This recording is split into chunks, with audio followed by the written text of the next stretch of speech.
C'est une question de compréhension.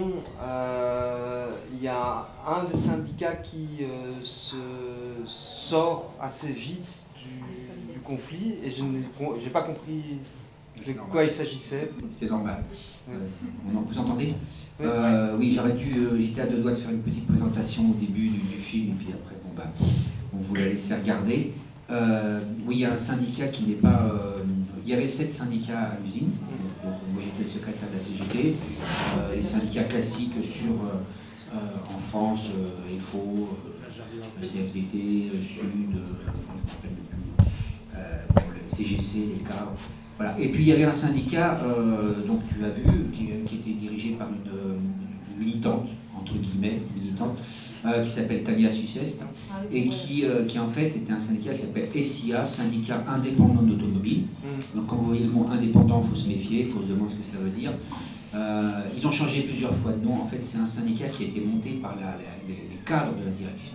C'est la direction de Citroën, parce que c'est Peugeot PSA, mais PSA regroupe la partie Peugeot et la partie Citroën. Et Citroën avait monté un syndicat dans les années 70 pour faire le contrepoint à la grève générale de 1968. Je crois qu'en Belgique, votre mouvement c'est 60-61, vous avez un petit peu d'avance. Oui. Donc, non, il n'y a pas eu une grande grève en 61. Oui, si. Bon, j'essaye de m'instruire. Donc en 68, il y a eu une grande grève générale, la CGT a pris beaucoup d'importance et la Citroën, le patron de combat, donc va faire un contre-syndicat, qui est un syndicat patronal, en obligeant les salariés qui vont arriver à Aulnay en 1973, quand l'usine va démarrer, pour être embauchés chez Citroën, il fallait avoir la carte du syndicat du patron. Voilà. Ensuite, ils avaient une politique très répressive, avec des milices qui venaient casser la figure aux militants qui distribuaient les tracts, les militants de la CGT. Ils avaient tout un système pour boycotter les élections et pour obliger les gens à voter ce fameux syndicat. Voilà, ça a été très très loin. Et puis ça s'est terminé dans une grande grève en 1982. Enfin, ça a duré de 73 jusqu'à 82, une petite dizaine d'années, 8 ans. Et puis à un moment, ça a explosé. Il y a eu une grande grève qui a duré 6 semaines. C'était une grève très profonde et très importante, et qui a obligé Citroën à arrêter de pratiquer cette politique-là. Mais le syndicat est quand même resté. Donc c'est pour ça qu'on le voit, ils ont fait une journée de grève. La première fois, on voit la scène où elle monte et elle dit je suis avec vous, et puis bon, elle essaye de se faire applaudir, elle n'arrive pas trop. Et puis le lendemain, elle déclare oui, mais non, il y a la violence, etc. Bon, alors que c'était absolument faux, quoi. Voilà. Mais pour nous, c'était important parce que il fallait quand même que... On est quand même content parce qu'on a quand même réussi à les entraîner dans la lutte pendant... la grève, elle démarre en janvier 2013. Hein, et il y a quand même un an et demi de lutte avant où on ne s'était pas mis en grève, mais on faisait des manifestations, on allait faire des invasions, comme vous avez vu, envahir le congrès des maires, etc. Là, vous voyez surtout la partie avec Hollande, mais avant les élections, c'était Sarkozy. Donc on a aussi été au QG de campagne de Sarkozy, on a aussi été voir les premiers ministres de l'époque, Estrosi, etc., les ministres de l'époque. Donc on avait commencé toute une lutte, et on les avait pas mal entraînés. On les avait entraînés parce qu'on avait réussi à créer sur le terrain un rapport de force où ils s'étaient sentis obligés de faire un certain nombre de choses. Puis après, quand c'est parti vraiment très sérieux, là, ils ont lâché l'affaire, mais ils étaient dirigés par la direction. Enfin, vous les avez entraînés de manière épisodique. Content quand même. De manière épisodique, puisque la veille quand même à la veille de la grève, souviens-toi, enfin à la veille du plan plutôt, mais à la veille du plan, on avait une citation en diffamation, on avait délivré une citation en diffamation contre ce syndicat qui inondait les salariés de tracts insultants contre la CGT. Donc, c'était des rapports, je t'aime moi non plus. Suite à la grève, parce qu'on a eu une grève ici similaire, on a eu la grève de Renault-Villevorde où Renault a fermé, après on a eu les forges de Clabec. Mais eux, par rapport à la grève, ils ont bien lutté. Il y avait des délégations syndicales d'autres délégations syndicales et il y a eu VOE aussi par après, parce qu'on a un gros producteur de voitures ici en Belgique, on a Volvo aussi en Belgique, on a d'autres constructeurs de voitures, mais Renault a fait suite à la grève, il y a une loi qui a été faite pour les licenciements collectifs. Donc c'est interdit de faire des licenciements collectifs en Belgique. Ils peuvent le faire, mais ils doivent faire des reclassements, donc celui de reclassement pour les travailleurs en Belgique. Donc, ils sont obligés. En France aussi, il y a... Non mais ça existe en France. Ça existe en France depuis 89. Mais oui, enfin, c'est la loi. Et puis cette loi, enfin, le système se délite petit à petit. Et il y a eu une montée en force de la protection des travailleurs concernant les licenciements économiques. Et peu à peu, depuis les années 90, on voit se défaire ce droit très relativement protecteur au demeurant dans le cadre des plans sociaux. Ça existe, il y a formellement, il y a quelque chose. En France, ce qu'ils ont inventé, c'est le plan de départ volontaire. Je ne sais pas si ça existe ici. C'est-à-dire que les salariés décident eux-mêmes, c'est la volonté des salariés qui s'exprime. C'est-à-dire qu'il y a un patron qui a besoin de supprimer 4000 postes et comme par miracle, au même instant, 4000 personnes ont envie de partir. Ça s'appelle un plan de départ volontaire et ce système de plan de départ volontaire, ça a permis de mettre à bas les quelques garanties qui existaient dans le cadre des plans de licenciement. Et aujourd'hui, ils n'ont même plus besoin de cela, puisque désormais, avec les accords de compétitivité, avec la gestion prévisionnelle des emplois, ils peuvent licencier sans faire de plan et licencient à la petite semaine, si je puis dire. Je vois par exemple chez Renault, je suis l'avocat de la CGT Renault, et chez Renault, ils ont passé un accord en 2013, dans le cadre duquel ils ont licencié 8600 personnes. Et il n'y a pas eu de plan de sauvegarde de l'emploi. Pas nécessaire. C'est-à-dire que c'est un droit que les patrons se sont totalement appropriés et qui leur permet de faire absolument ce qu'ils veulent aujourd'hui. Les départs sans indemnité volontaire. Alors, non, dans le cadre des plans de départ volontaire, il y a des indemnités parce que c'est la seule chose qui fasse partir les gens. Mais bon, on va sortir un peu du débat sur le film, mais juste un instant. Par exemple, chez Renault, il y a eu un grand plan de départ volontaire. Pendant l'année qui a précédé, ils ont mis les gens au chômage technique. Et je me souviens d'une usine à Sandouville, c'est une petite ville dans l'ouest de la France.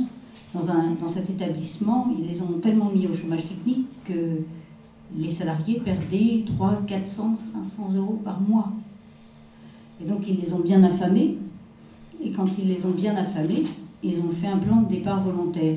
Et ont donné 10 000, 12 000, 15 000 euros pour partir. Et quand les gens s'étaient endettés, ou qu'ils étaient à cran, eh bien ils partaient. Et aujourd'hui, on rencontre nombre de ces salariés qui sont dans la détresse parce que, évidemment, le bassin de l'emploi est sinistré et parce que les autres boîtes ont mené des politiques à peu près identiques. Si je peux dire quelque chose sur les rapports entre les grévistes et les non-grévistes, parce que je trouvais ça vraiment impressionnant pour le courage des grévistes, mais aussi de comment ils n'ont jamais arrêté de discuter avec les non-grévistes, en fait. Alors que ici, ce qu'on voit quand même souvent, c'est bloc. Et je trouve ça très... Oui, c'est un peu classique dans toutes les grèves. Et juste pour compléter et puis terminer sur la question, là, on disait, dans notre revendication, on disait, donc notre banderole c'était non à la fermeture de l'usine. Après, vous l'entendez peut-être crier plusieurs fois, on dit non à la fermeture. C'est quoi déjà interdiction de licenciement, mais avant c'était aucune usine ne doit fermer. Voilà, aucune usine ne doit fermer et non licenciement. Interdiction de licenciement. Alors, aucune usine ne doit fermer, ça s'adressait aussi aux autres salariés qui vivaient à la même situation que nous, pour essayer de faire une lutte en commun. Et puis, interdiction de licenciement, justement, pour ramener une loi qui soit vraiment une loi dans ce sens-là. Il y a une loi déjà qui existe en Espagne. Moi, je suis d'origine espagnole, donc ils ne peuvent pas licencier le patron. Oui, ça existait aussi en Italie, mais après ils ont contourné la chose avec je ne sais plus comment ça s'appelle, où formellement Fiat licenciait, ne licenciait pas, ils étaient inscrits à l'effectif, ils allaient au chômage, ils n'étaient pas licenciés, mais c'était pareil, et il y avait la fiction de on vous rappellera quand on aura besoin de vous, sauf que dans 2 ans, 5 ans, 10 ans après, bon, ils ont trouvé, parce que le problème des lois, c'est le problème d'un rapport de force derrière. On le voit aujourd'hui avec la remise en cause du Code du travail en France, El Khomri, et je crois que demain vous avez un événement, une bagarre aussi similaire avec la loi Peters, c'est pas ça. Et on a le TPI aussi. Hein? On a le transatlantique aussi, ou le TPI aussi. Mais donc, ce Code du travail, en fait, c'est comme les accords dans les entreprises. Hein, vous savez, on a coutume de dire, je ne sais pas si ça se dit ici aussi, mais un patron, dès qu'il signe un accord, il est déjà en train de réfléchir comment il va vous le reprendre. Bon, voilà. Donc, le Code du travail, ce qui s'est passé, ça Marie-Laure pourrait l'expliquer bien mieux que moi, c'est que avant la remise en cause générale des lois, ils le grignotent sur le terrain. C'est-à-dire qu'ils imposent sur le terrain, ils font faire aux salariés. Par exemple, dans le code du nouveau, enfin, ce qu'ils veulent faire, c'est ne plus payer les heures supplémentaires.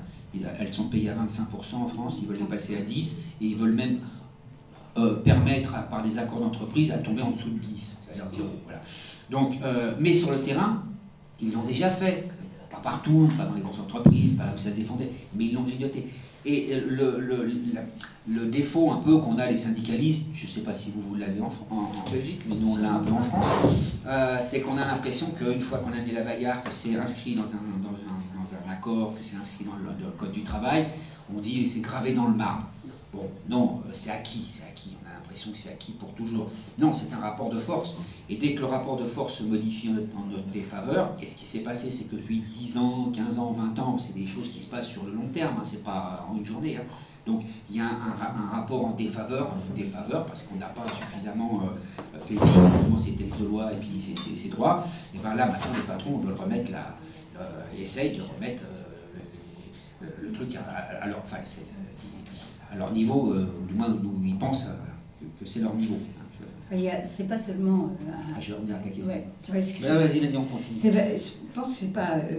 justement, on parlait de la loi El Khomri ou de votre loi Peters, je ne sais pas ici, mais en France, c'est depuis les années 80 qu'on voit un lent travail, et à mon avis c'est un travail politique en profondeur, c'est ce lent travail de déconstruction du Code du travail, puisque la loi El Khomri, ça a mis le feu aux poudres d'une certaine manière, tant mieux, d'une certaine manière, enfin, pas assez encore, mais la loi El Khomri, ça n'est que la suite du reste.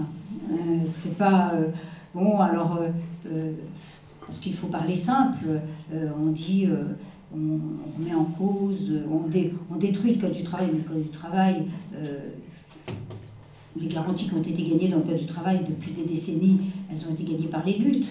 Et ces garanties, eh bien, on les met en pièces depuis les années 80. Et il faut quand même insister sur ce point, je crois. Parce que, en même temps qu'on montait au pinacle l'entreprise, eh bien, on détruisait les droits protecteurs des travailleurs. Ça, c'est un mouvement qui s'est fait exactement dans le même temps. Et c'est depuis les années 80. Et quand Philippe parlait à l'instant des heures supplémentaires, on a eu la loi d'Europien, mais après on a eu les 2 lois Aubry. Les lois Aubry, c'est 98-2000.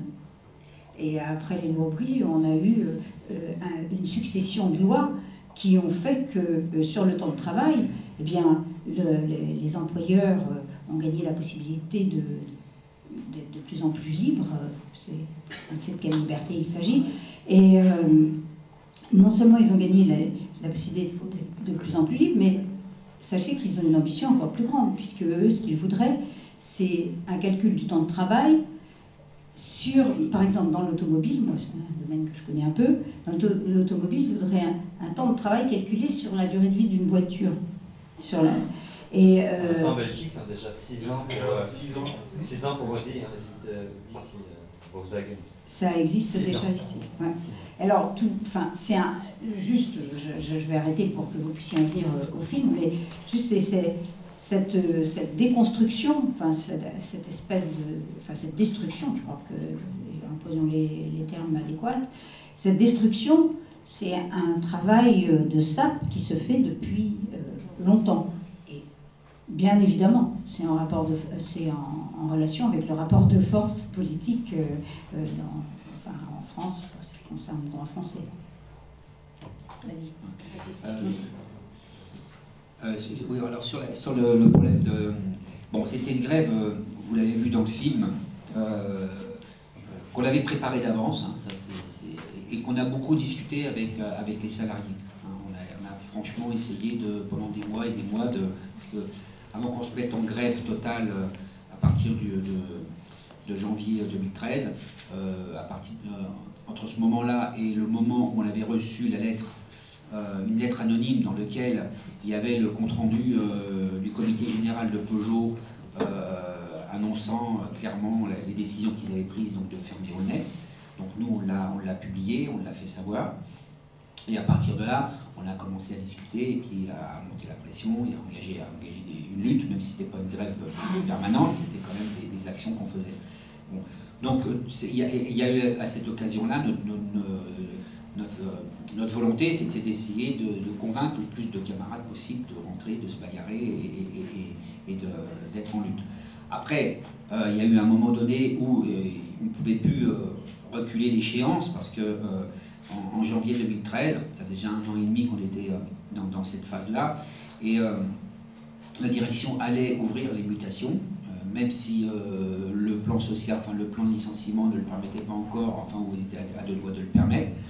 Et à partir de là, on aurait vu les effectifs vraiment qui étaient déjà tombés à moins de 3000, alors qu'on était une usine, quelques années avant, on était encore à 5000. Hein, donc et après, pour pouvoir mener une lutte un petit peu d'ampleur, il fallait qu'on reste quand même un nombre important de salariés, sinon ça ne valait plus le coup. Et puis, il y avait une autre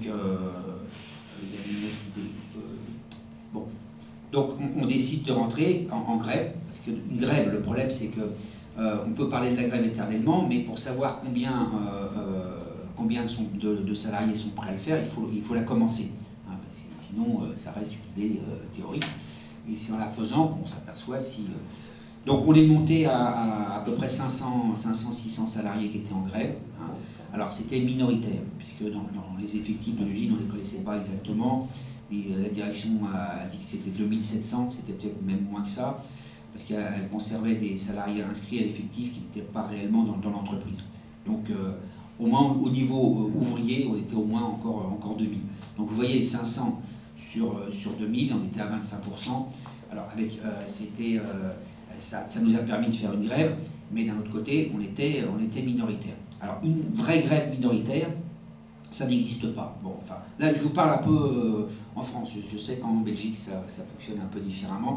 Hein, mais si vous avez 20% de salariés qui veulent faire la grève et 80 qui ne veulent pas faire la grève, votre grève va tenir une semaine. Et puis, donc là, on avait quand même l'accord tacite des autres salariés. D'ailleurs, les autres salariés ne se déclaraient pas en grève auprès de leur chef, mais ils ne travaillaient pas. Bon, voilà. Et quand les chefs insistaient, ils se dérobaient, et ils s'arrangeaient pour ne pas travailler. Donc de fait, Donc nous, c'était important qu'il n'y ait pas cette coupure traditionnelle du côté des patrons. Il y a la scène, pour vous expliquer bien ce que je veux dire, il y a scène où il y a une délégation qui vient voir, qui rencontre le maire d'Aulnay-sous-Bois. L'usine était à Aulnay-sous-Bois, donc il y a une délégation qui va le voir, on a été le voir plusieurs fois, celle-là elle est filmée, et vous avez vu que le maire se défausse, bon, il ne veut pas trop. Et la phrase qu'il dit, elle est intéressante, il dit « Je ne prendrai pas parti entre les grévistes et les non-grévistes ».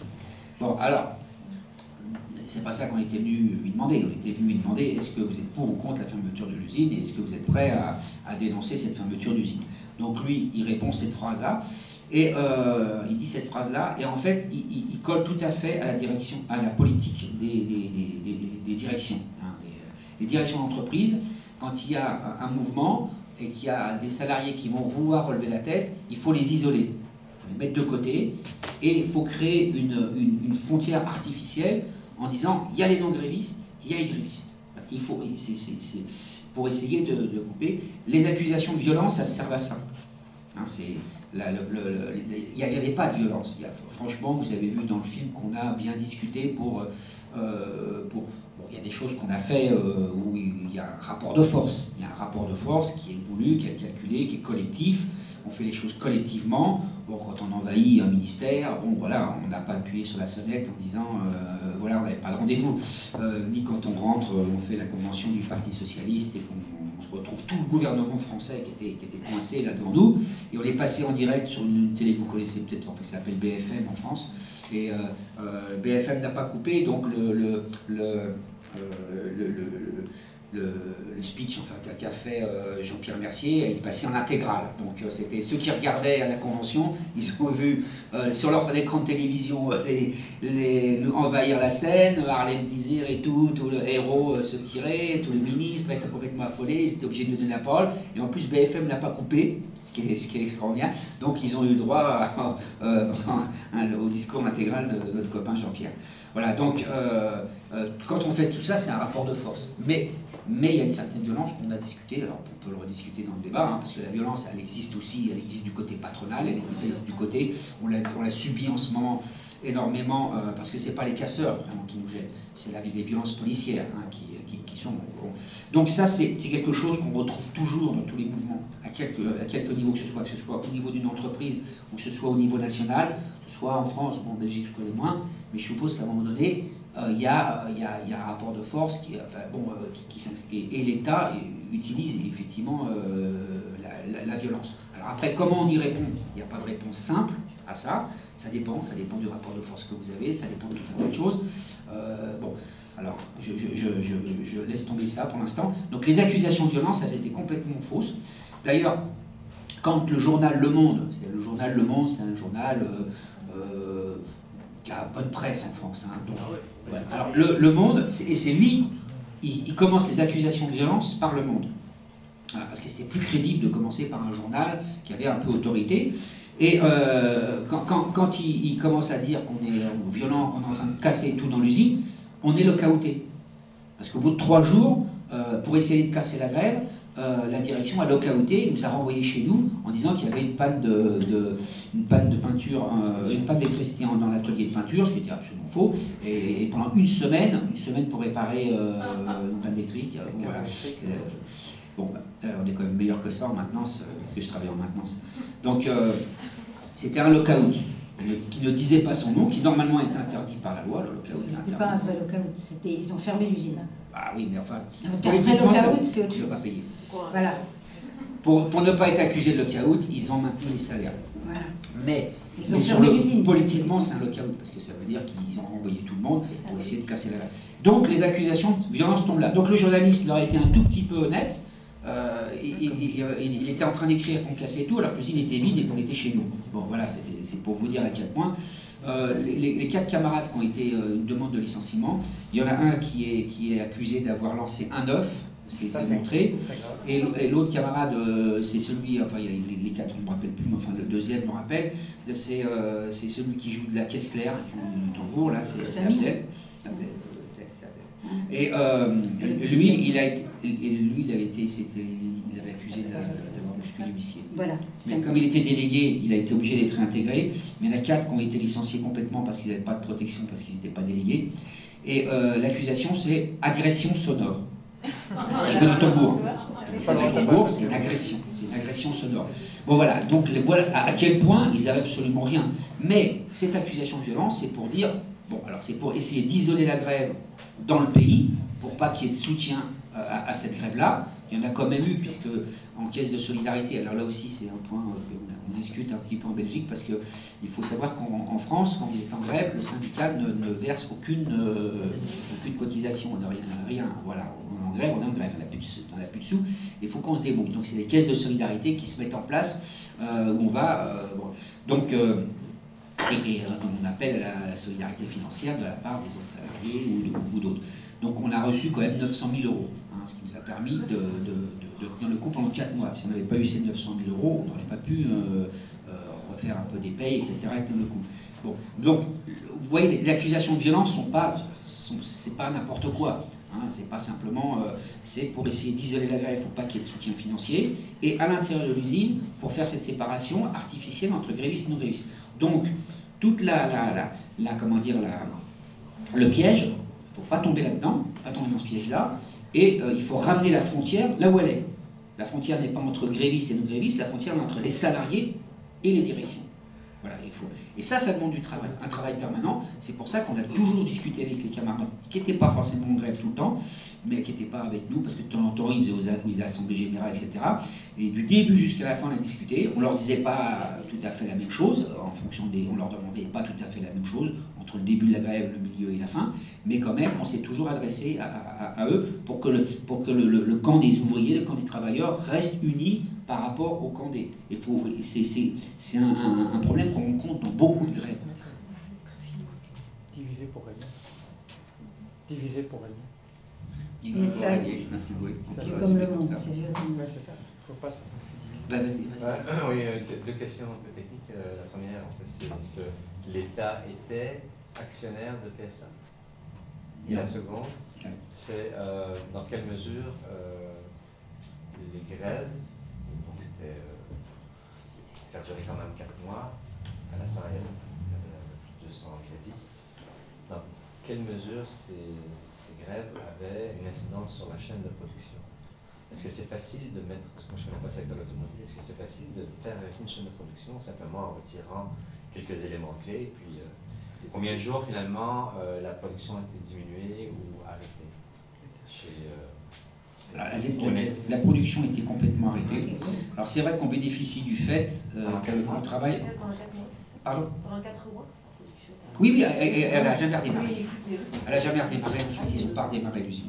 On faisait, normalement, c'est une usine qui a été fabriquée, conçue pour faire 1000 voitures par jour. Au moment où on en faisait le plus, c'était dans les années 2000, on en a fait 1800 par jour, avec des équipes de nuit, de VSD, etc. Bon là, comme ils avaient déjà supprimé toute une partie des chaînes de production, ils en avaient supprimé la moitié en 2008, on faisait 700 voitures. 700 voitures sur une chaîne de production, c'était quand même, ça veut dire que les chaînes, elles étaient à fond. Hein. Donc en 2 équipes, enfin 3 équipes, une équipe de nuit aussi. Donc 700 véhicules, et au lieu des 700 véhicules, on en faisait 30. Bon, et encore 30, c'était voilà, je ne vous conseille pas d'avoir acheté des voitures de 3 jours à ce moment-là, parce que vous seriez plus souvent au garage qu'autre chose. Voilà, donc il n'y avait plus de voitures. Alors c'est vrai qu'on bénéficiait du fait que le travail à la chaîne, c'est un travail qui s'emboîte et qu'il suffit qu'il y ait 10 personnes sur 100 qui sortent et ça fout une grosse panique. Mais on a connu ça aussi, où là ils ramenaient des salariés des autres usines. Là on voit le fait qu'ils ramènent des cadres des autres usines pour essayer de nous impressionner, mais ça ne nous impressionnait pas beaucoup. On avait l'habitude, mais il y avait des époques où ils ramenaient, y compris, on a fait des référés avec des intérimaires, ils ont essayé d'embaucher des intérimaires, ils forçaient des professionnels qui normalement ne travaillaient pas la chaîne à venir travailler la chaîne. Bon, il y avait toute une bagarre à ce niveau-là. Là, il n'y a pas eu, parce que c'était quand même massivement, les salariés voulaient... Et puis ils avaient décidé de fermer l'usine. Je veux dire, en 2007, ils ont ramené tout ce qu'ils ont pu. Hein. Ils ont ramené des gens de Rennes, ils ont ramené des intérimaires, pour les faire arrêter, il a fallu aller en justice. Mais là, ils avaient décidé de fermer l'usine. Ils ont fait semblant de remettre en route. Souviens-toi, après le 30 mai, ils ont fait semblant, ils ont fait une fausse dernière voiture, là, mais en fait, ils avaient décidé de fermer l'usine, donc c'était sacrifié. C'est ça le problème d'une lutte par rapport à une fermeture d'usine. C'est-à-dire qu'au début, on ne prend pas la décision de se mettre complètement en grève. Parce que le danger, c'est que si vous vous mettez complètement en grève, vous pouvez accélérer, d'une certaine manière, vous accélérez un peu la fermeture. Objectivement, voilà, faut le savoir. Donc c'est pas ce qu'on veut, c'est pas ce qu'on souhaite, mais il faut savoir, quand on fait quelque chose, il y a toujours rien n'est simple, hein, vous faites quelque chose dans un sens, de l'autre côté ils agissent, bon c'est une bagarre, c'est un rapport de force. Bon, donc on n'a pas pris la décision pendant des mois et des mois, on a essayé d'éviter ça, et on essayait de monter un rapport de force autrement. On n'a pas pu, et on n'a pas réussi à ce niveau-là, donc on s'est lancé dans cette grève quand même, et on a eu raison de le faire. Alors là, par contre, l'autre question que tu m'as posée au tout début, c'était... Alors, alors ça, c'est un peu rigolo, parce que faut bien voir que... Enfin, je pense que c'est la même chose ici en Belgique. Enfin, Peugeot, c'est quand même une des grandes familles historiques françaises. Vous avez Peugeot, vous avez Michelin, vous avez... Bettencourt, bon, il y en a d'autres, hein. Voilà, les grandes familles bourgeoises depuis 150 ans qui sont là, les Schneider, voilà, les Schneider. Voilà. Donc voilà, c'est des grandes familles qui sont ultra riches et c'est leur propriété privée. Donc il y a toute une propagande, parce qu'à un moment donné, dans les syndicats, on demandait la nationalisation de Peugeot, parce que Renault avait été nationalisé. Bon, c'est la seule exception après-guerre, parce que Renault avait collaboré un peu trop. Voilà, c'est pour ça qu'il est un peu trop, il a un peu trop montré. Donc il a été nationalisé. Mais c'était plus une décision politique qu'économique. Hein. Donc, et après, ils l'ont refilé au privé. Donc voilà, pendant très longtemps, l'idée même que l'État mette son nez dans les affaires privées, pas question. Bon. Et puis après, on s'aperçoit que tout ça, c'est bidon. Quand ils veulent, ils le font. Donc, ils sont rentrés au capital de Peugeot. Et là, ils sont au capital de Peugeot.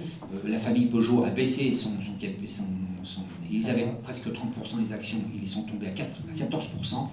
Et juste à la fin du film, c'est là l'État va remettre 1 milliard. En fait, il va remettre ça permet de réinjecter du fric quand même. Hein, donc, ces histoires-là.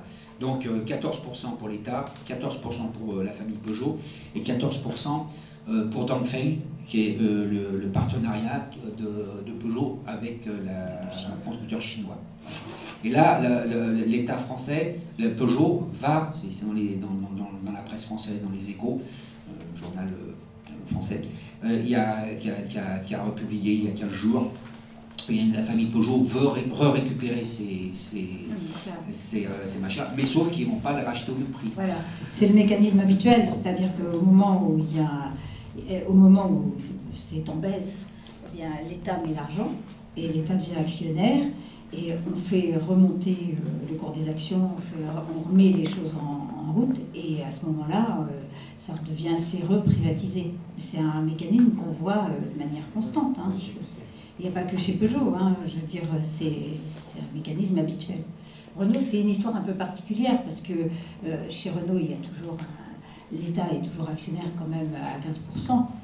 Et c'est une histoire particulière parce que ça a été la régie Renault pendant quand même des décennies et des décennies. C'est effectivement, comme le disait Philippe, une décision politique dans l'après-guerre parce qu'il fallait montrer qu'on sanctionnait un patron français, hein, parce qu'on aurait pu tous les sanctionner quasiment. Et donc, Renault est devenu une régie d'État, ce qui a quand même marqué considérablement, et marqué y compris dans le fonctionnement. Et moi, je vois la discrimination syndicale chez Peugeot et chez Renault, c'est pas la même chose. Chez Peugeot, c'est d'une brutalité absolument insensée. Et chez Renault, je dis pas qu'ils les aiment, mais c'est moins brutal. Et l'État a conservé quand même un pourcentage d'action quand même qui est assez important. Tandis que chez Peugeot, c'est la tradition autre. Donc tu as demandé la parole. Comme vous parlez de nationalisation et de la volonté de ne pas fermer les usines, ça m'évoque, mais alors ça va peut-être pas du tout dans le secteur automobile, ça m'évoque l'épisode des Fralib qui fabriquent du thé et des tisanes dans le sud de la France et qui ont occupé leur usine, qui ont repris leur usine et qui sont maintenant en coopérative. Alors ça, j'imagine que est-ce que c'est possible dans le secteur automobile? Est-ce que ça a été évoqué en Juste pour terminer la discussion de tout à l'heure, on voit bien que si tu veux, et ça se voit aussi dans le film, les liens entre l'État et les patrons sont constants. Voilà, ils font une partition, c'est comme au piano, hein, main droite, main gauche, voilà. quelquefois Quetzal et ça roule. Bon, voilà, donc il n'y a pas cette opposition, elle est fictive. En vérité, l'État est au service des patrons, on le voit dans le film de manière... Sur le plan financier, il y a des flux qui se font de manière très intéressée. Souvent dans un sens. Hein, voilà. Le pognon qu'ils ont reçu, c'est un milliard que ça touche, oui, pas un milliard. Hein. Au début du film, il y a Montebourg qui fait un premier état, il y a déjà 4 milliards qu'ils ont versés. Ensuite, il y a 7 milliards qui ont été donnés, alors pas vraiment donnés, mais en garantie de leur banque, parce que Peugeot a une banque financière, ils ont une banque. Pour garantir leur prêt à hauteur de 7 milliards. La fin du film se termine par 1 milliard. Bon, voilà. Et puis il y a eu encore. Alors, du coup, j'ai un peu perdu Mathis. Est-ce que vous auriez pu vous mettre Ah oui, Fralib. Alors, on connaît bien les camarades de Fralib. Ils sont venus nous voir. On a déjà fait des débats avec le camarade Olivier. Je ne me rappelle plus du nom, mais son prénom c'est Olivier. Ils ont fait une bonne réussite. Il y a un petit film qui est en train d'être fait sur leur lutte. J'en ai vu une partie. Alors après, ils ont été confrontés au même problème. La boîte fermée, et ils ont effectivement discuté avec Unilever qu'une partie d'avoir un petit qui leur laisse l'usine, mais Unilever n'a pas voulu leur laisser la marque, parce que le problème c'est quand ils ferment l'usine, c'est pas l'usine qui les intéresse, c'est de récupérer la marque ou de faire disparaître une marque pour concentrer sur, c'est surtout des intérêts commerciaux. Ça, la marque, ils l'ont pas, effectivement, ils se sont, une partie d'entre eux, ils étaient 160 salariés, il y en a la moitié qui ont pris les primes au départ. L'autre moitié est restée et a réinvesti une partie de leur prime qu'ils ont remis collectivement pour faire fonctionner. Bon, là, c'est des sachets de thé. Bon. Mais attention, sachets de thé, quand vous voyez les machines pour faire les sachets de thé, c'est des machines extrêmement modernes et qui sont quand même compliquées. Hein. Faut pas, bon. Mais à vendre, c'est quand même... Bon, alors, rien que là... Bon. Alors après, là, nous, c'est des voitures. Hein. Voilà, les voitures sont complètement... s'il y a un produit, enfin, il y a des produits qui sont... Il y a beaucoup de produits qui sont mondialisés, je pense aux téléphones portables, etc. Mais alors, la voiture, c'est pareil. Un exemple, la catastrophe de Fukushima au Japon, toutes les usines, je pense qu'en Belgique c'est la même chose, les usines en Europe se sont arrêtées. Parce que c'est Mitsubishi qui est juste à côté dans la région, et il n'y avait plus de composants électroniques qui sortaient, les calculateurs électroniques n'étaient plus fabriqués. Comme c'est eux qui arrosent le monde entier, toutes les voitures, on a fait 2 semaines ou 3 semaines de chômage. Bon, voilà, pour vous dire à quel point l'économie est mondialisée. Donc, alors après, il ne faut pas forcément renoncer à se poser le problème, parce qu'effectivement, à un moment donné, il faudrait que les salariés se réapproprient, comme on dit souvent, la production. Bon, alors là, à ce niveau-là, on n'était pas placé dans les mêmes conditions. Ceci dit, ça ne veut pas dire qu'il faut renoncer à poser ce problème-là, hein, c'est ce que je disais. Contre les fermetures d'usines, il faut d'abord... On discutait de ça en entrée de jeu avec les lois. Hein. En fait, la loi, c'est pas ça qui nous protège. La loi, c'est le rapport de force qu'il y a derrière. C'est le même problème. Pour arriver, par exemple, à avoir interdiction de licenciement, parce que ça reviendrait à ça, empêcher les patrons de fermer les usines et interdire les licenciements, il faudra un rapport de force quand même qui soit énorme. Et ça, c'est basé sur la conscience. C'est pour ça que la manière de mener une grève est très importante. C'est pas simplement ce qu'on a pu obtenir. On a pu obtenir un plan de licenciement un peu amélioré. Bon, on a eu quand même 1100 camarades qui sont partis en mutation, qui ont été replacés. Il y en aurait eu beaucoup moins si on ne s'était pas battu.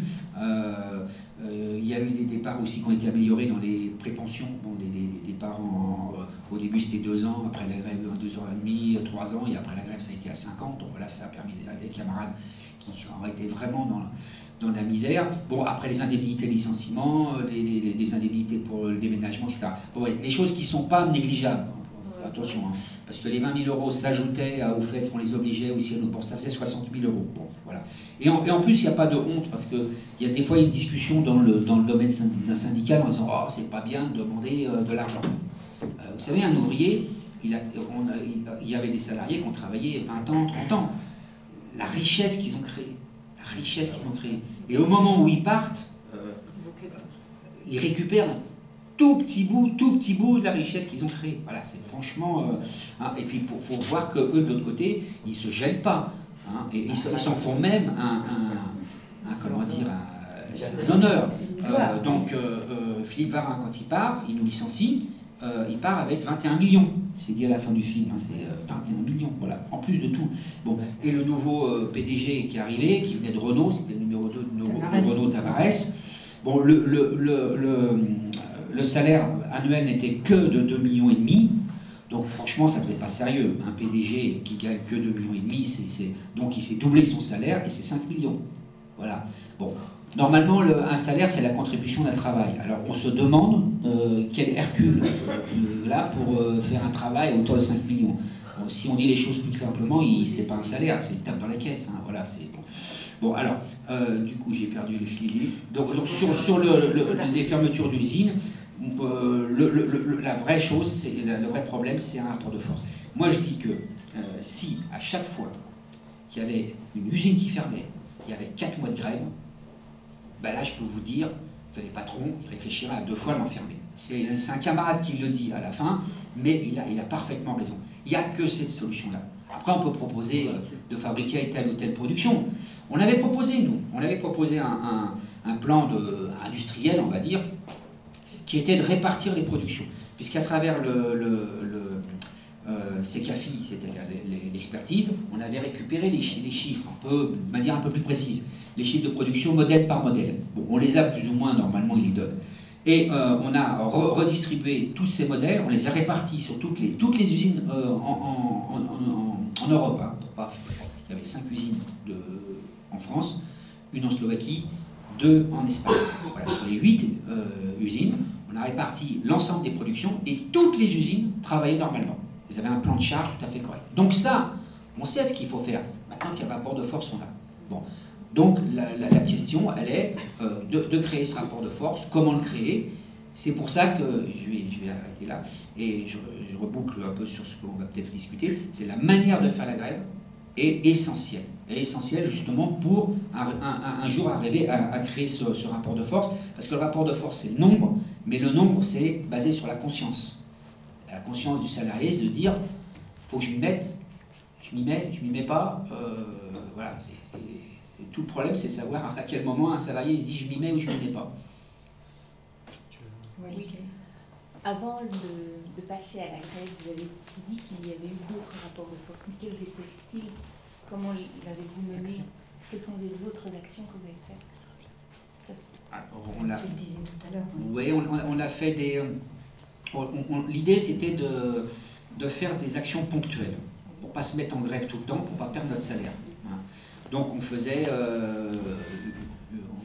alors on ne l'annonçait pas forcément, on le préparait un peu comme ça, entre nous. Et puis, une des actions qu'on a fait, c'est qu'on a envahi le congrès des maires. Alors ça se voit au tout début du film. Et en France, une fois par an, tous les maires, enfin bon, pas tous les maires, il y a plusieurs centaines et centaines de maires, se voient en congrès. Ils font tous les bourgmestres, vous appelez ça les bourgmestres en Belgique. Voilà, c'est comme s'il y avait le congrès de tous les bourgmestres. Donc c'est un gros truc. Bon, hop, on est rentré dedans, on l'a envahi, etc. Bon, là, ils étaient en bousculant le service d'ordre, etc. Voilà. C'est des actions ponctuelles qu'on a fait. Un peu ce qu'on a fait dans la grève. Mais sauf qu'on ne se mettait pas en grève. On le faisait. On a chopé Sarkozy à son QG de campagne. On l'a obligé à nous répondre. On demandait qu'il y ait un accord tripartite, 3 parties, État. Parce que quand on a reçu la lettre disant que l'usine allait fermer, la direction elle a communiqué en disant ce n'est pas l'actualité. Bon, ce n'est plus d'actualité. Voilà, la phrase est complètement ambiguë, mais ils disaient qu'ils n'allaient pas le fermer. Nous, on pouvait le comprendre comme ça. Donc on leur a dit très bien, vous dites que vous n'allez pas le fermer, vous allez nous marquer sur un papier. Comme on ne vous fait pas confiance, on veut la signature de l'État en plus. Donc on voulait que ce soit un accord tripartite, syndicat, État, avec l'engagement de l'État, le garant, et là, donc on s'est bagarré là-dessus. Voilà, c'était ça. Il y a des usines qui ont réussi comme ça à bien se défendre, c'était des usines Chausson, alors ça vous dirait ici. Chausson, c'était le partenariat pour fabriquer de Peugeot et de Renault pour fabriquer la camionnette, les utilitaires, les petites camionnettes. Bon voilà, donc ils avaient, sans se mettre en grève complètement, ils avaient réussi sur 2 ans à envahir les ministères, à faire etc. Mais Philippe, c'était en quelle année? Oui, c'était pas le même. Voilà. Alors, le rapport de force n'était pas le même. Tout ça, c'est effectivement des choses qu'on peut faire aujourd'hui. Oui, les années 90, déjà ça baissait le niveau de combativité, parce que le problème de fond, c'est que ce qu'on peut faire, la grève qu'on a fait, l'impact de la grève, elle dépend aussi du contexte général de combativité dans le pays. Voilà. Quand on a fait quelque chose qui était important pour nous, c'est qu'on a, dès qu'on s'est mis en grève, et ça c'est lié aussi un peu à la question de tout à l'heure sur se mettre en scope ou pas, c'est l'inconvénient du scope ou de chercher des fois des salariés. Alors après je critique pas, parce que quand il y a une fermeture d'usine c'est très violent et chaque usine, on va dire, se débrouille un peu quand même. Mais il ne faut pas lâcher quand même le côté un peu, on va dire, plus ouvert, plus politique, plus poser les problèmes politiques, enfin pas les politiques, pas au sens politicien du terme, mais au sens premier du terme. Voilà, donc si on demande un scope et on demande on cherche un repreneur, la grève se renferme complètement sur elle-même. Et du coup, vous ne pouvez pas dire aux autres salariés, on a un problème tous commun et on se met tous ensemble. C'est pour ça que notre mot d'ordre était l'inverse, était aucune usine ne va fermer parce qu'on s'adressait à tout le monde, et un mot d'ordre qui pouvait être repris par tout le monde, interdiction des licenciements. Voilà. Donc c'est dans ce sens-là qu'il fallait ouvrir la grève. De toute façon, la question de repreneur, elle ne se posait pas. Voilà. Je veux dire, compte tenu de l'intrication des différents établissements, etc., ça ne se posait pas. C'est la question du repreneur. Mais pour revenir à Chausson, oui, c'était une belle aventure, et c'était une autre époque, et le rapport de force était différent. Enfin, on ne peut pas, ce que disait Philippe à l'instant est parfaitement exact, parce que moi je me souviens du début de l'affaire PSA, où quand vous avez essayé, je me souviens des réunions à la Fédé, où on essayait de voir dans les autres établissements, etc., et où vous avez essayé, vous avez fait le rapport de force, là, n'y était pas. Une grève qui se limite à un établissement, c'est une grève beaucoup plus difficile, beaucoup plus dure à mener qu'une grève qui s'étend un peu, c'est d'une logique absolue. Mais pour revenir à Chausson, enfin, moi je crois qu'il y a un effet d'époque, quand même, parce que ce qu'on voit aujourd'hui, c'est que ces fameuses réunions tripartites, là, quand on arrive à imposer à l'État de venir, vous avez essayé ça dans tout ce que vous avez pu, voilà, ils ont réussi quand? Ils ont réussi, voilà, ils ont réussi quand ils sont allés dans la sous-préfecture de Compiègne et qu'ils ont un peu abîmé la sous-préfecture, quoi. Et jusqu'alors, l'État était aux abonnés absents. Enfin, bon, c'est un ancien de Chausson qui les aidait à Continental, et il avait en tête ce schéma-là, et qui est un excellent schéma. Ils ont fait toutes les démarches, enfin, ils ont fait toutes les mobilisations possibles, comme vous avez fait au départ, et l'État était aux abonnés absents. Vraiment, il les laissait se débrouiller totalement. Alors là, Continental, c'était encore un autre contexte. Et il a fallu, et on revient à cette notion de violence que tu évoquais tout à l'heure, il a fallu ce que tout le monde a vécu comme une violence extrême, c'est-à-dire qu'ils aillent dans la sous-préfecture de Compiègne, qu'ils abîment 2-3 ordinateurs et qu'ils jettent un peu de papier par les fenêtres, pour que l'État vienne. 2 heures après, ils avaient une réunion tripartite.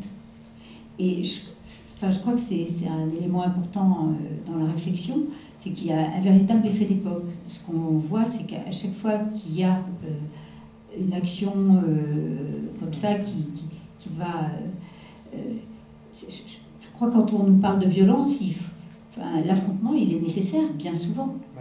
Moi, je les ai défendus au pénal, les salariés de Continental, donc je connais bien l'histoire, et quand on nous disait, et d'ailleurs, par parenthèse, il y a 6 salariés sur 300 qui ont été sanctionnés, et qui ont été condamnés pénalement, 6 salariés choisis par la direction dans le comité de lutte. Et, et poursuivis dans le cadre de cette espèce d'étouffoir qu'on essayait de mettre sur ce qui s'était passé. Mais s'il n'y a pas d'affrontement, très souvent, il n'y a rien. Et je crois que cette question de ce qu'on appelle de la violence, là, il faut se la poser, parce que la violence, elle est nécessaire, bien souvent. Et alors, bon, la maîtrise... Oui, j'entends bien, la violence collective, évidemment. Mais elle est nécessaire, et je crois qu'il ne faut pas se cacher. Là, aujourd'hui, tout à l'heure tu disais cela, c'est vrai, on doit s'inquiéter beaucoup plus des violences policières qu'on subit en France que d'autres violences qui n'ont pas forcément lieu. Parce que quand on voit l'histoire vous avez peut-être entendu parler de l'hôpital Necker. Oui, bien sûr. Il ne s'est rien passé à l'hôpital Necker. Hein. Les flics se sont mis devant l'hôpital, ils se sont fait caillasser, il y a quelques cailloux qui ont cassé des carreaux. Puis voilà, c'est pas dramatique. Mais cette notion de violence, parce que vous, on vous a fait le coup, enfin terriblement, vous avez été traîné dans la boue pendant des mois et des mois et des mois. Et puis moi, je me souviens d'une audience avec le petit Samir et Julien Méléard, où on avait un huissier qui venait, qui pleurnichait devant le tribunal en disant qu'il avait été cruellement frappé. Et on impute aux travailleurs des violences, y compris quand elles n'ont pas lieu, mais quand elles ont lieu quelquefois, qui sont infimes par rapport aux violences qui sont subies par les travailleurs. Je crois qu'on ne le dira jamais assez. Moi, sur ce thème de la violence, je crois qu'il faut le dire haut et fort. Et d'une part, il y a très peu de violence, très peu de la part des travailleurs, et quelquefois on peut se demander si c'est pas trop peu. Voilà. Félicitations pour la lutte. Ce film est vraiment super intéressant. J'aime beaucoup tout ce rapport fin que vous avez entre les non-grévistes et les grévistes. Et moi, je voulais que tu en dises un peu plus sur voilà, quelles étaient les motivations des non-grévistes, comment ils se positionnaient. Et alors, moi, un truc qui m'a frappé, c'est qu'il y a très peu de femmes. Elles ne travaillent pas à Peugeot ou voilà, c'est une question au hasard. Non, il y a très peu de femmes qui travaillent dans l'usine. Donc la proportion de femmes que vous voyez dans le film, elle est proportionnelle au nombre de femmes qu'il y avait dans l'usine. Il y avait une quinzaine de camarades femmes qui étaient dans la lutte, elle était à peu près proportionnellement à... C'était très... C'est des travaux très durs physiquement. Hein. C'est une question que je pose vraiment. Il y a des usines où il y a plus de femmes. Il y a eu une époque où il y a eu beaucoup de femmes qui travaillaient, mais c'était mais ça a été ensuite externalisé, retiré de l'usine. C'était la sellerie. Les sièges de voitures étaient faits. Là, il y avait des couturières, des rangées entières de couturières. Mais c'était très dur, hein, parce que c'était quand vous faites des housses de voitures, de sièges en cuir, je peux vous dire que c'est costaud à manier. Hein. Donc l'autre question c'était... Oui, c'était comment... dire un peu plus long sur comment les... Alors moi je peux pas trop dire, voilà, je peux pas te dire pourquoi les gens s'y mettent pas, si tu veux. Je peux plus te dire pourquoi les gens s'y mettent. Non, mais il y a quand même un rapport. Les salariés étaient d'accord avec le fait qu'on leur faisait un très très mauvais coup, que la fermeture de l'usine, etc., que c'était pas justifié, qu'il faut voir en plus que Peugeot n'a absolument pas de problème financier. Hein, voilà, tout au plus, ils ont deux fers au feu. Ils ont l'augmentation de productivité, parce que notre production est partie à Poissy, et puis la production, au lieu de se faire sur 5 usines, elle se fait sur 4. Voilà, donc ils gagnent en productivité. Ils vont essayer de gagner encore plus. Et puis ils ont un autre fer au feu, c'est d'essayer de s'implanter au niveau mondial. De se transformer au niveau mondial, donc de créer des entreprises un peu partout pour être un des grands leaders mondiaux. Voilà, mais ça, sur le dos des salariés, en les mettant en concurrence, etc. Donc, là, je pense que ce qui est déterminant, c'est un effet on va dire un effet de seuil. C'est-à-dire qu'il y a des salariés qui vont s'y mettre, avec qui on peut discuter, qui vont convaincre, mais faut voir, enfin, on le sait tous, que rentrer dans une lutte, c'est pas facile.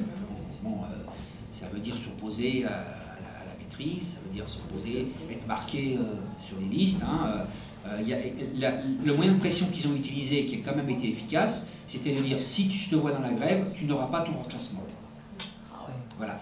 Donc il y en a quand même 1100 et un paquet de gens qui voulaient avoir le reclassement.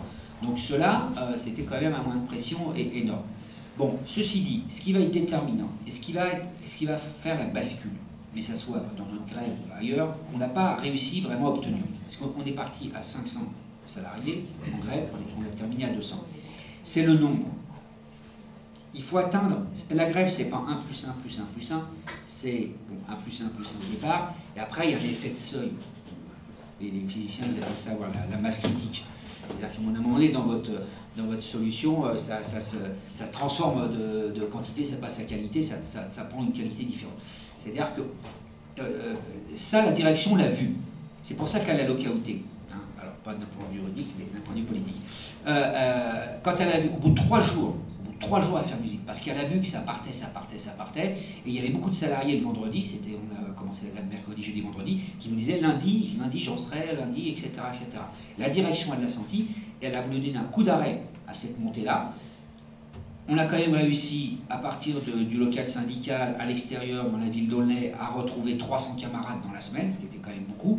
Après, on a repris la grève, elle n'a pas réussi à casser la grève, mais elle a réussi, à mon avis, à casser l'élan. L'élan qui nous aurait peut-être permis, dans la semaine d'après, arriver à peu près aux 1000. Et quand vous avez, peut-être 500 ou 600, au-dessus des 500, bien au-dessus, et à ce moment-là, les salariés, ils se décident.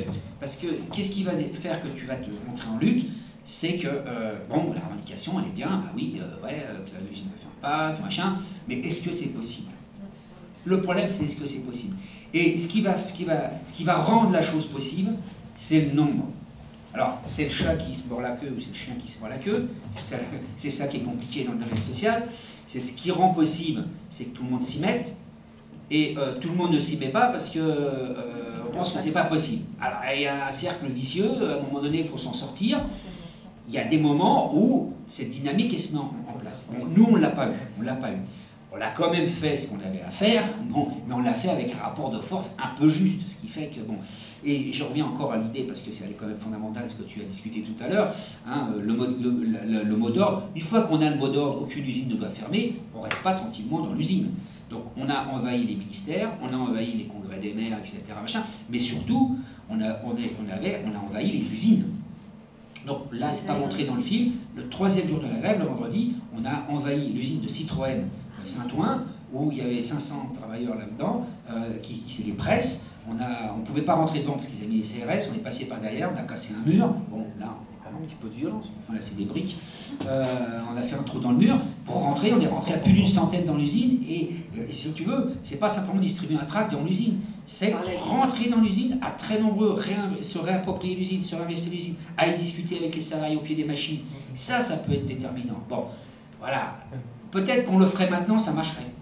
Il y a 3-4 ans, ça ne marchait pas, parce que l'ambiance, elle n'en était pas là. C'est ce que disait Marie-Laure tout à l'heure. Il y a les mêmes actions qu'on peut faire, nous, ça n'a pas marché.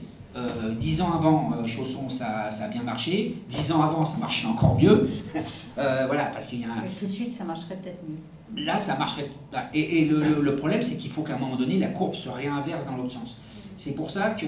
Donc, on a envahi... vous avez vu Renault. Là, on est rentré à Renault-Flin. Renault-Flin, c'est l'autre grosse usine à côté, quoi. Bon, Marie-Laure fait beaucoup d'affaires aussi, on connaît bien l'usine. Et Cléon, Douai, on a fait 3 usines de Renault, 3 grosses usines de Renault. On a fait les équipementiers. Géodis, bon, c'est les faisceaux électriques. Lear, c'est les sièges. Forestia, c'est l'équipementier. Voilà, on a fait toutes ces usines-là. À chaque fois, en rentrant, on faisait des assemblées générales avec eux, avec les salariés. Les gens vous a payé bien dans les autres usines. Les salariés étaient faire... Oui, on a toujours été bien accueillis. Les usines s'arrêtaient. À Forestia, il y a cette scène-là, on l'a peut-être pas, vous n'avez peut-être pas eu le temps de comprendre parce qu'il y a beaucoup de choses dans le film, ça passe vite. On a fait une agir en commun. Les salariés sont arrêtés de travailler, nous on est arrivés et on a fait une assemblée commune. Bon voilà. Bon, le problème, c'est qu'une fois qu'on partait, le lendemain, l'usine a redémarré parce qu'ils n'avaient pas... Bon, mais vous savez, les grands mouvements qui sont passés en France, et je pense que c'est la même chose en Belgique, c'est quand les salariés s'y mettent eux-mêmes. Il y a les appels syndicaux généraux. Bon, là depuis 3 mois en France, il y en a plein. Là, il y en a encore aujourd'hui, il y en aura le 28, il y en avait eu. Bon, et ça a du mal à prendre. Parce qu'il manque un peu, justement... On a toujours l'impression, c'est un défaut à mon avis, que le mouvement va se créer par en haut, parce qu'on va appeler. Non, vous savez, les vrais mouvements, ça se crée par en bas. Voilà, c'est beaucoup plus compliqué, ça arrive beaucoup moins souvent, mais c'est long à mettre en place, et c'est là où c'est tout le travail de conscience, de confiance, hein, de conscience et de confiance qu'il faut s'y mettre, conscience qu'en face ils ne vont pas s'arrêter, conscience de notre force, et puis reprendre confiance en notre force. Bon. Et ça, c'est des choses qui arrivent, qui sont possibles, il y a des mécanismes qui se mettent en place, on ne peut pas savoir à l'avance quand ça va se faire, à quel moment, mais c'est là-dessus qu'il faut jouer. C'est pour ça que la forme de grève qu'on avait prise, c'était d'être dirigée par un comité de grève, hein, ce qui n'est pas partagé, y compris en France, c'est pas partagé par l'ensemble du monde syndical. Hein, voilà, ça fait débat. Il y en a qui veulent, il y en a qui ne veulent pas. Bon. Nous, on a choisi ça parce que ça permet, dans un premier temps, de passer par-dessus la division syndicale. Je vous ai expliqué qu'on était 7 syndicats, bon, même s'il y en a un qu'on met de côté, mais même le 7e, on ne pouvait pas vraiment le mettre de côté parce qu'il y avait 34% des salariés qui votaient encore pour ce syndicat. Donc vous ne pouvez pas mettre 30% des salariés en disant bon, bah, vous n'êtes pas des bons, on vous jette, on ne veut pas entendre parler de vous. Bon, on était obligé quand même de tenir compte. Donc, et puis en France, le taux de syndicalisation est très bas. Il est de 8%, donc vous avez 92% des gens qui ne sont pas syndiqués, mais bon, donc voilà, si on dit la grève c'est que les syndicats, que les syndiqués, eh ben vous passez à côté de quelque chose. Et même s'ils sont syndiqués, c'est pas pareil que d'être syndiqué, payer son timbre, etc., sa carte, etc., où on va lui demander son avis, où on va construire quelque chose avec lui. Donc le comité de grève, c'est, on dit voilà, la direction de la grève, elle est à tous ceux qui veulent, on élit un comité de grève, il faut que ce soit une soixantaine de personnes, voire une centaine. On fait des commissions, bon là je ne rentre pas dans le détail, vous imaginez très bien ce qu'on fait, des commissions pour organiser les collègues, pour etc., pour faire tout ce qu'il y a à faire dans une grève. Et ce comité de grève prépare, discute, et ensuite on va à l'Assemblée Générale, et on dit à l'Assemblée Générale, voilà, le comité de grève vous propose de faire ça, de faire ça, de faire ça, et prendre les responsabilités. Bon, dedans, il y a évidemment les militants. Après, vous allez me dire, ah oui, mais ton histoire du comité de grève, c'est du bidon, en vérité, c'est les délégués syndicaux qui mènent la barque. Bon, c'est un peu vrai, mais ça, c'est pas gênant. Évidemment, les délégués syndicaux, j'en étais, ça fait 30 ans que j'étais dans cette entreprise, il faut qu'il y ait des militants. Il faut qu'il y ait des militants qui sachent tous les mauvais coups des patrons, là, on peut tous les marquer, hein, dans le film, ils y sont quasiment tous. Hein, on peut les marquer, les mensonges de violence, les mensonges pour créer de l'espoir, les licenciements, le lock-out, la signature de l'accord, les syndicats qui décrochent les uns derrière les autres. Voilà, je peux te faire la liste de tout, toutes les méthodes. Et il faut qu'on soit préparé, parce que nous, en face, on a des gens qui sont vraiment, c'est des serial killers de licenciement. Le gars, là, Philippe Varin, qui a pris les 21 millions, qui nous a fermés, il venait de Péchinet. Bon, Péchinet, vous connaissez peut-être un peu, c'est une grosse boîte de sidérurgie en France. Il avait fermé les entreprises, c'est Péchinet. Il arrive chez nous, il ferme, il reste 4-5 ans, il prend ses 21 millions. Maintenant, il est chez Areva. Areva, c'est le nucléaire. Il est en train de démanteler Areva. Le gars qui dit tout va très bien, Madame la Marquise, on a tout recasé tout le monde. Maintenant, il est DRH de la Poste. Là aussi, on voit que le privé-public, c'est les mêmes gars. Donc, il y a des véritables hommes politiques de ces entreprises-là qui sont spécialisés pour donner des coups au travers. Et il faut que de l'autre côté, les travailleurs, il y a aussi ça. Mais s'il n'y a que ça, ça ne marche pas non plus. Il faut qu'il y ait des militants qui effectivement soient passés par l'école du syndicat, parce que le syndicat, ça reste une école extraordinaire, c'est la seule école dans laquelle on peut apprendre notre métier, entre guillemets, hein, parce que c'est pas un métier de militant. Mais après, si tu restes tout seul dans ton bureau, tu as raison tout seul dans ton bureau, ça ne sert à rien. Il faut vraiment, à un moment donné, ce que tu as appris, le mettre sur la table, aller rencontrer les camarades, voilà, je pense que c'est comme ça qu'il faut faire, et puis vous voyez les réactions. Si vous n'êtes pas compris, c'est que vous êtes mal expliqué, c'est que l'idée n'était pas bonne, voilà. Et il y a tout ce rapport avec les salariés qu'il faut avoir. Et puis des fois, on a beau avoir une expérience grosse comme ça, on peut se faire avoir très facilement. Et puis vous avez un salarié qui lève la main, qui dit « Ah, mais j'ai pas bien compris ça », puis paf, ça vous remet sur le bon chemin, on dit « Ah oui, tiens, j'avais oublié cette affaire-là, c'est peut-être un piège ». Voilà, on a vraiment besoin de tout le monde dans une grève. Et si on conduit les grèves comme ça, on retravaille sur la conscience. Voilà. Et le fait que quand on va envahir les usines, discuter avec nos camarades, proposer nos solutions, c'est qu'on est les propres propagandistes de notre propre grève. Ça, c'est une idée importante, parce que trop souvent, ce qu'on a en France, je ne sais pas en Belgique, hein, c'est qu'on veut faire la grève par procuration. On va faire un bon petit coup qui va faire parler de nous, la presse va en parler, et on attend que la presse fasse le boulot à notre place. Sauf que quand la presse... Ah oui, la presse, elle a parlé de nous. Mais je peux vous la sortir, je l'ai rangée pendant 2-3 jours, là, j'ai rangé les 4 années de passer des heures. J'ai déjà repassé ce matin encore la dernière année. Par année, j'ai ça. Ils ont parlé de nous. Alors, pour dire des conneries, ça, ils en ont dit. Hein. Voilà, il y a la parole au salarié, on comprend. Si on veut comprendre notre grève à travers les articles de journaux, bonjour. Voilà, c'est pas possible. Donc, il y a des grèves, et il y a des camarades, des fois, qui ont bâti leur stratégie de lutte là-dessus. Voilà. Il y a eu un exemple qui est dit dans le film. Ils ont pris des bonbonnes de gaz, ils ont menacé de se faire exploser pour obtenir des... Bon, voilà, nous on préfère pas compter sur la presse, mais c'est à nous de le faire, et parce qu'on sait que la presse, elle n'est pas de notre côté.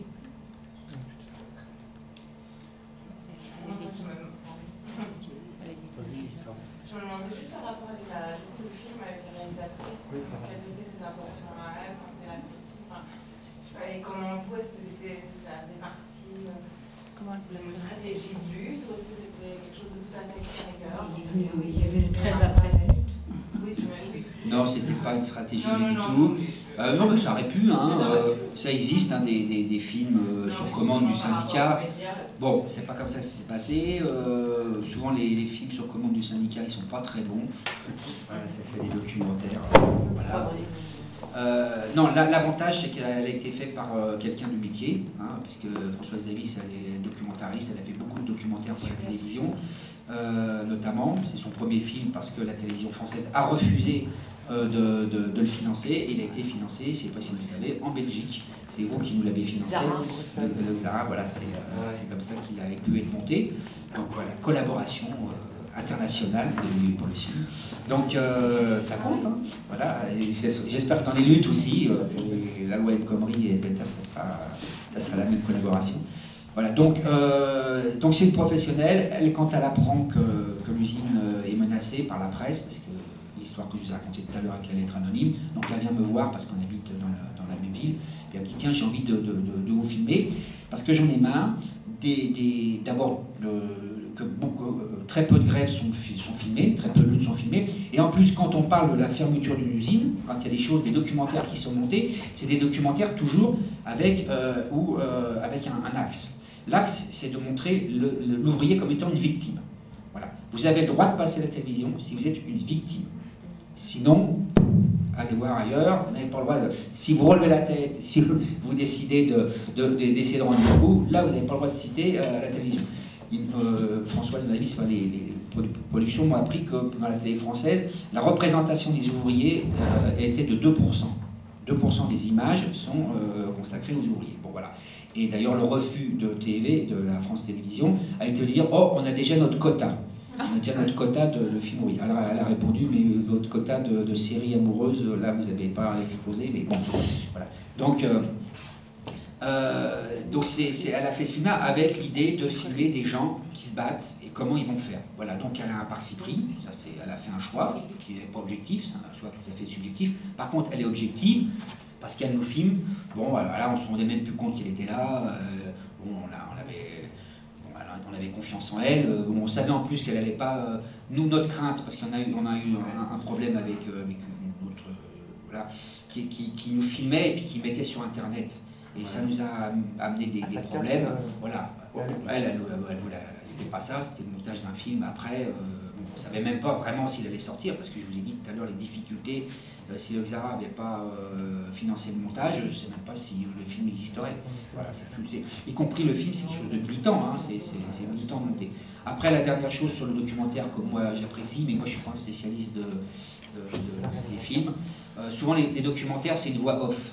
Vous avez des images et une voix off, ou alors c'est construit avec une série de personnes qu'on interviewe. Hein, voilà. Bon, et on vous guide comme ça dans le documentaire sur ce que vous devez penser. Hein. On vous met l'image, mais on ne vous laisse pas réfléchir sur le contenu de l'image, on vous dit ce que vous devez penser de l'image. Là, la technique de Françoise Davis, c'est pas du tout ça. Elle nous filme, elle nous interviewe très peu. Elle a fait des interviews, hein, mais bon, voilà, après les interviews, c'est toujours un peu plus statique, etc. Donc là, elle avait la chance de nous avoir filmé, avoir des rushs, enfin, des heures et des heures d'enregistrement pour nous filmer dans l'action.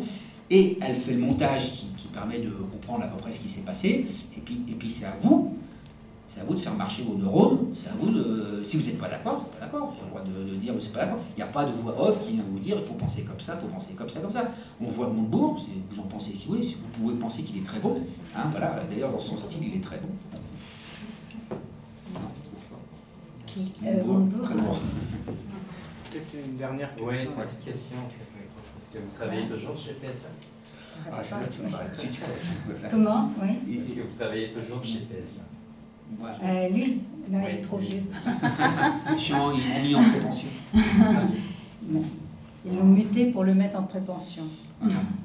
Juste pour terminer, parce qu'il y a un aspect de la lutte aussi où on est, parce que Marie-Laure est avocate, qui est pas négligeable aussi, bon, même si c'est pour ce que je vous ai dit, bon, mais c'est quand même la lutte juridique. Hein.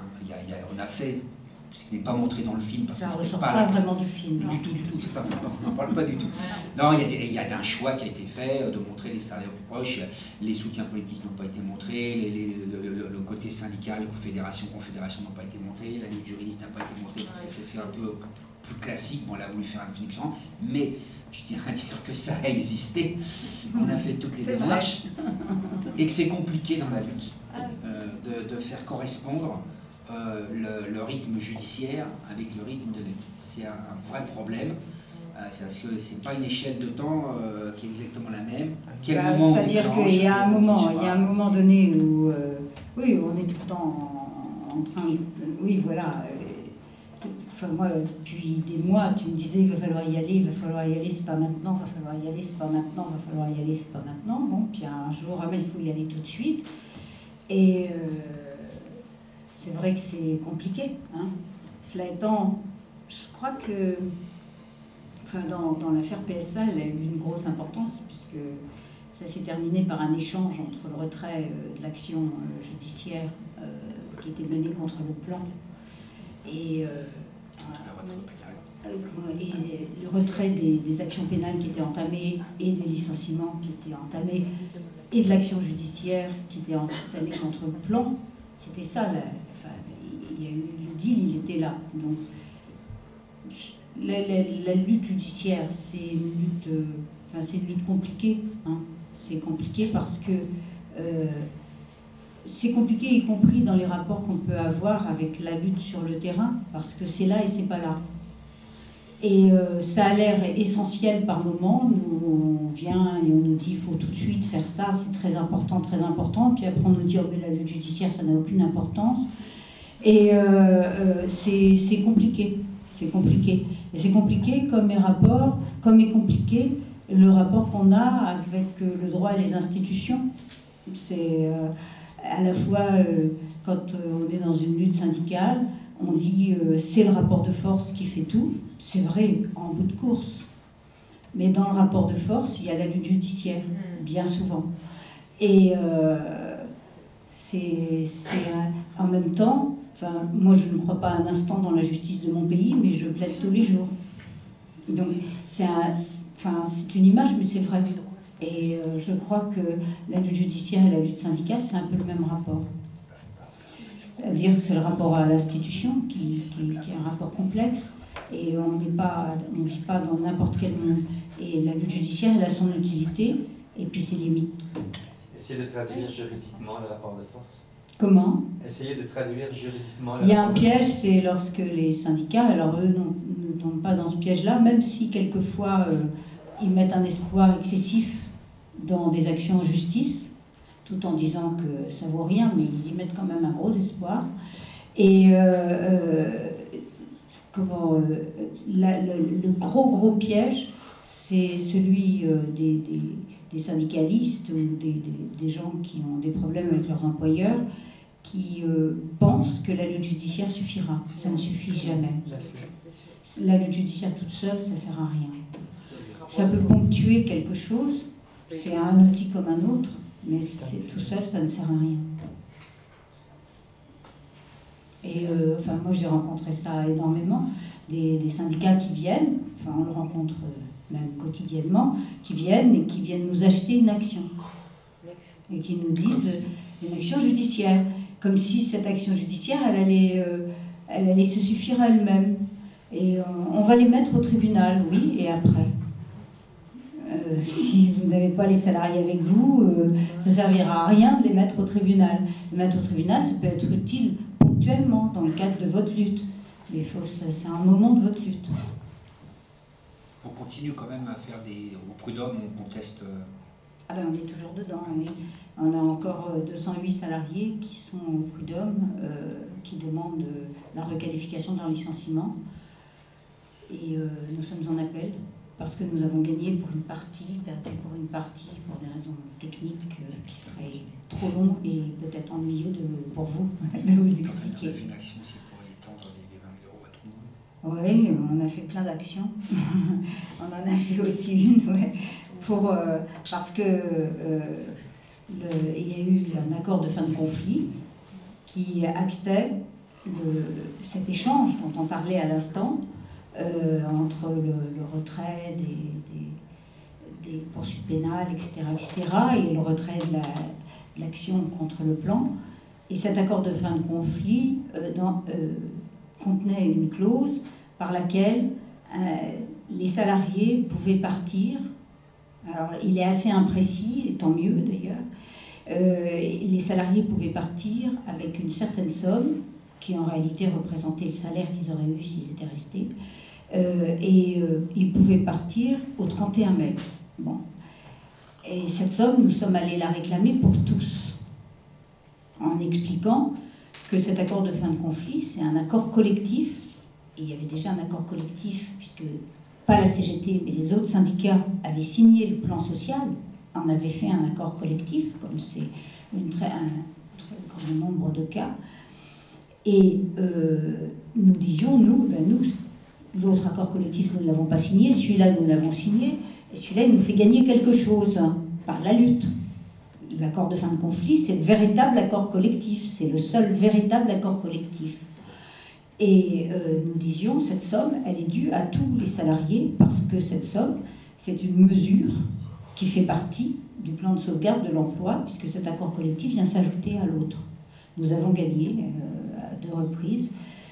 C'est pas fini, c'est devant la Cour de cassation. Quand Philippe disait que le temps judiciaire n'est pas le temps de la lutte, effectivement. C'est pas fini, mais peut-être vous remercier pour ce soir. Merci, on vous remercie. Merci beaucoup. Merci.